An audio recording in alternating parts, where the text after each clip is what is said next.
Lonely Meghan Markle to launch major charm offensive for Christmas. Personally, I think offensive is an appropriate word there because I find this entire headline of 64 candles, a glitchy website, and a full-blown Montecito meltdown.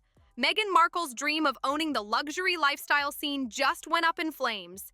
Insiders whisper she's seeing sabotage everywhere, even where there's none.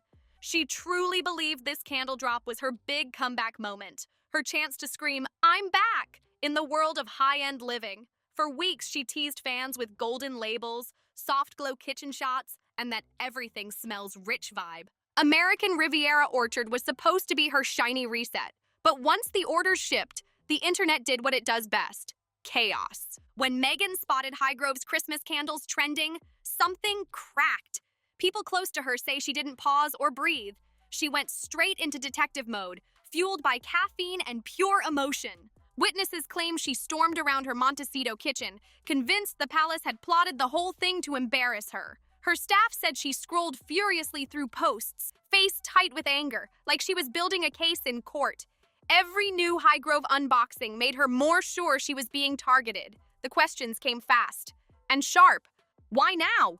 Why candles? Why right after my launch? She reportedly snapped. No one could answer, because there was no real answer, just the one she refused to face. Highgrove drops its holiday line every single year. Same season, same products, same timing. Long before Meghan sold a single jar of jam or fancy candle, royal merch was already rolling out on schedule. But trying to explain that? Pointless. Anyone who dared mention coincidence allegedly got hit with that icy Markle stare, the one that shuts down a room in seconds. In her world, competition isn't business. It's betrayal. The idea that the royals might not be thinking about her every day? Totally unacceptable. So instead of admitting her launch needed better timing, she leaned hard into the palace sabotage storyline, determined that Montecito would ride out the storm. But here's the harsh truth she didn't want to face. Hype gets you trending, but heritage gets you paid. American Riviera Orchard looked picture perfect. Glossy photos, curated baskets, influencers pretending to be stunned on camera. All sparkle, all noise, all show. Once the wickless candle chaos exploded, it became crystal clear. You can't Instagram your way into a real luxury empire. Meanwhile, Highgrove didn't need flashy teasers or dramatic countdowns. No moody lighting, no handwritten Meghan-style notes, nothing. They just quietly stocked shelves like they've done for years, and boom, everything sold out. Because buyers weren't just grabbing a candle, they were buying the prestige that came with it. That's where Meghan slipped up. She mistook excitement for loyalty, virality for credibility, and pretty packaging for true luxury. But when customers drop $64 on a candle, they expect more than just a vibe. They want quality, consistency, and a brand that feels solid. Highgrove's got generations of trust and that royal seal that keeps people coming back. Meghan's got potential, sure, but potential doesn't light the wick, especially when your product shows up missing the one thing it needs to actually work: the wick. That missing wick became the spark, and the Montecito mansion turned into pure chaos. People who were there swear it felt like living through a reality show finale. Meghan didn't just react, she exploded. The moment Highgrove's Christmas line started circulating, the whole house flipped into crisis mode. Doors slammed, footsteps echoed, and Meghan paced nonstop like she was rehearsing courtroom arguments for a case only she believed was happening. Phone in hand, she reportedly called her team nonstop, demanding answers no one could give. One poor assistant was said to have been on 3 separate calls within an hour, all circling back to the same line. This timing isn't normal. Someone planned this. But deep down, the meltdown wasn't about candles. It was about control. Every time someone carefully mentioned that royal merchandise always drops on a yearly schedule, she allegedly cut them off before they could even finish. Logic had no place in that room. Reality felt like an enemy. Insiders say team members were trading silent looks across the room, like soldiers trying to communicate without a word. When Meghan starts spiraling, insiders say the only strategy is survival. Smile, nod, avoid eye contact, and pray she locks onto someone else. The meltdown reportedly dragged on for hours.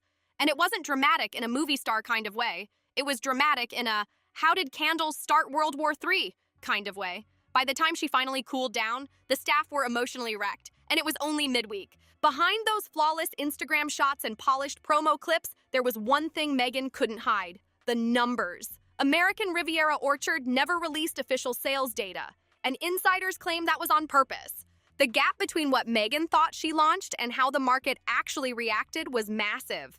If those figures went public, her luxury dream might have turned into a late-night joke. While Meghan fought off the wickless candle memes online, Highgrove's Christmas collection was selling out everywhere. Their customer service lines were packed, restock alerts stacked up, and web traffic spiked, all without a single influencer twirling a candle on camera. People weren't chasing trends, they were buying trust, and Highgrove had plenty of it. Meanwhile, American Riviera Orchard was drowning in return requests. Customers complained they couldn't even reach support. The website links kept looping into dead ends. What Meghan called luxury craftsmanship, buyers called overpriced chaos. Some even joked that the packaging held up better than the product itself. Others said unboxing an ARO candle felt like playing a risky game. You never knew if you'd get a working candle or just a pretty prop. Retail analysts watching from afar called it what it was, a clash between ambition and execution. Meghan tried to skip the slow grind of brand building and leap straight into prestige. But you can't fake heritage and you can't rush luxury. Highgrove's strength came from decades of steady quality, while Meghan's brand leaned on polished aesthetics and blind optimism. But hope doesn't turn into sales. Not in the luxury world. Learning that shoppers picked generations of trust over celebrity sparkle hit hard. It wasn't just a setback, it was a heartbreak. And if the wickless candle scandal was a warning, Meghan didn't listen. Instead of proving her power move, the whole mess exposed a pattern. American Riviera Orchard was flying blind in a market where precision means everything. Luxury isn't just about shiny packaging or perfect Instagram photos. It's about consistency, trust, and reliability.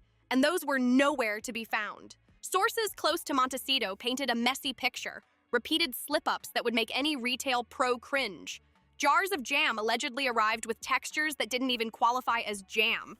The wine launch reportedly tangled in licensing issues that could have been fixed with one simple call to local authorities. Customers complained that product descriptions didn't match what landed on their doorsteps, and the premium customer service line often led straight to nowhere, leaving buyers confused and fed up. Each failure stacked higher than the last, turning the brand into a public spectacle and making it look more like a vanity project than a serious business. Meanwhile, Highgrove ran like a dream. Every product tested, every supplier checked, packaging spot on, service smooth, and most importantly, the products worked. Decades of trust meant that even small mistakes vanished before they could ever dent the brand's image. For Meghan, the lesson hit hard. You can't build a luxury empire on pretty photos alone. Skipping years of quality control, solid operations, and customer trust left her scrambling. Paying customers ended up acting like test subjects for a brand still learning how to walk. That gap between expectation and reality wasn't just embarrassing, it was business suicide in a world where buyers expect perfection for premium prices. Every missing wick, broken link, and mismatched jar became another crack in a brand that promised elegance, but delivered chaos. While Meghan wrestled with the fallout from wickless candles, glitchy sites, and jam gone wrong, Prince Harry was stuck in his own nightmare. Insiders say he looked torn, either watch the brand he helped boost unravel, or speak up and risk another explosive argument at home. Sources claim the Duke saw the issues clearly.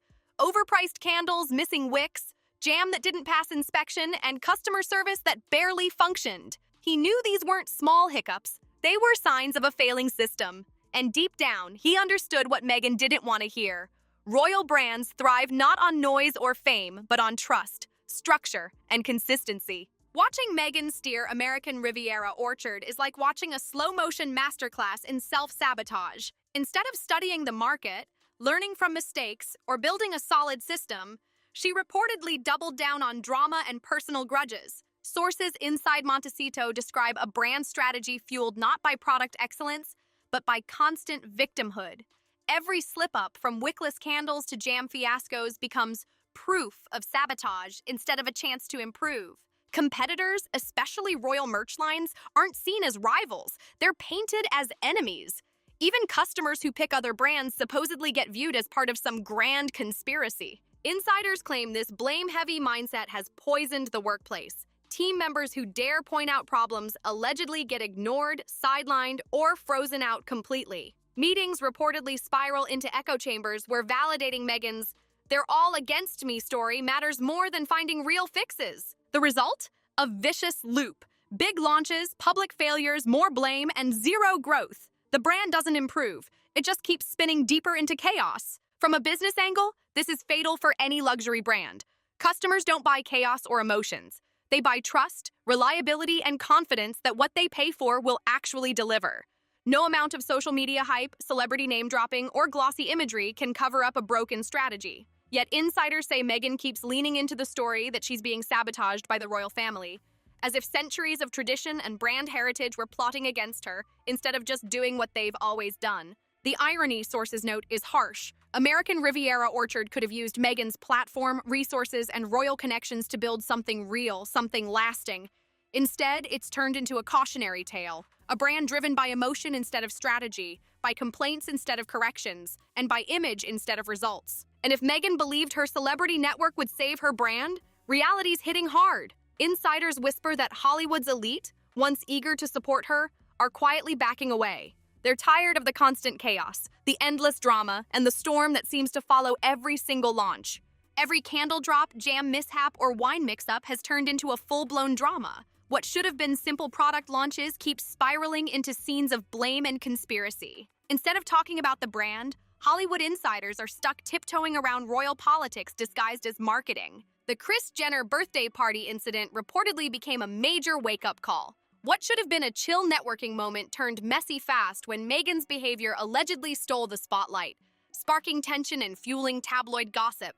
Celebs, insiders say, value three things: discretion, professionalism, and dependability.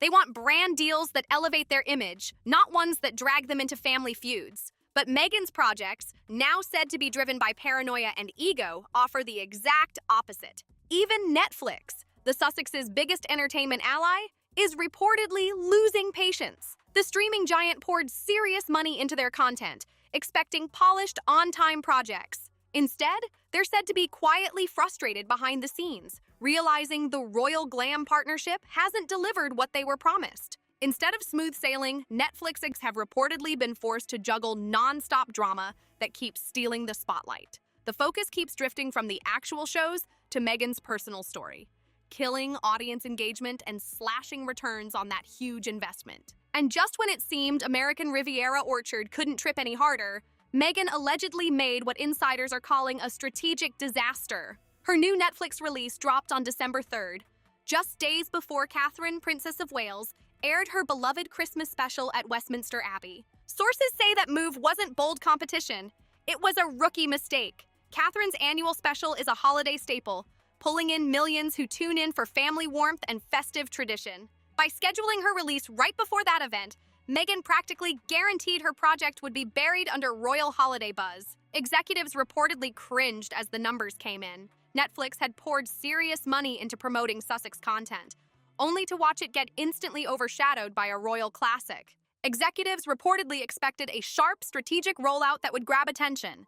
Instead, they found themselves scrambling as a massive distraction loomed. The December release clash wasn't sabotage. It was a classic case of not understanding your market's rhythm. During the holidays, audience focus is gold and limited. Smart brands plan their drops around that, either aligning with or building momentum before big cultural moments. But insiders say Meghan's team ignored all of that, creating a self-inflicted audience collision that left her project drowned out by royal holiday magic. For Meghan, this Christmas countdown crisis wasn't just bad timing. It symbolized the deeper issue. All that ambition, all that access, all that celebrity power, wasted by weak execution and stubborn tunnel vision. Every mistake gets spun as sabotage. Every setback becomes a spectacle. And even the festive season turns into another PR storm. The real loss isn't just in viewers or candle sales. It's the brutal truth that American Riviera Orchard seems trapped in a cycle of chaos that it keeps creating itself. If you've been following this wild journey, don't forget to like, subscribe, share, and drop a comment below. We've got plenty more drama to unpack.